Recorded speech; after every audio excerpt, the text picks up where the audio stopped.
Norman Chirenge has been anxious ever since the government announced it may return land that was taken from former white farmers during the land reform in the early 2000s. Norman and 41 others were allocated 6-hectare plots at the 20,000-hectare forester estate in the district of Mazoe, about 100 kilometers north of Zimbabwe's capital, Harare. This place has been their home for the past 20 years. The farmers are apprehensive and view the move to compensate former white farmers as a reversal of former President Robert Mugabe's land reform. We feel anxious, and it is painful to lose land that we have settled. We have been here for a long time, and we can't contemplate going back to where we came from. We cannot imagine starting again. We have invested in this place, and we cannot allow that energy and time to go to waste. No. The Zimbabwean government says black farmers have nothing to worry about and that authorities are just implementing the law and not reversing the gains of the country's liberation wars known as the First and Second Chimurenga.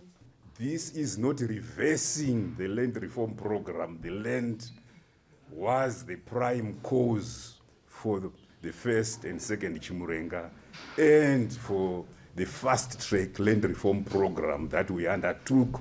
And now we wanted to follow the law in terms of the constitution to correct that aspect. According to a government statutory body, proper assessments will be made before compensation can be considered. Agriculture was once the backbone of the economy, but went into freefall after the wide-scale grabbing of land from white farmers. Black farmers who then took over the land often had little experience in commercial farming. Production at agro-exporting farms like this one in the northern part of Zimbabwe could pick up if government's efforts to mend relations with former white commercial farmers who lost their land in the early 2000s bears fruit. Court battles had ensued for the past 2 decades. German national Heinrich von Petzold lost part of his land at the Forester Estates in 2001. He is cautiously optimistic about the government's recent announcement. Petzold challenged the Zimbabwean government at the International Center for Settlement of Investment Disputes and won his case. We appreciate the government taking interest in its international obligations, and I think that's a very positive step. However, this has always been government policy, and we are looking for actions rather than words.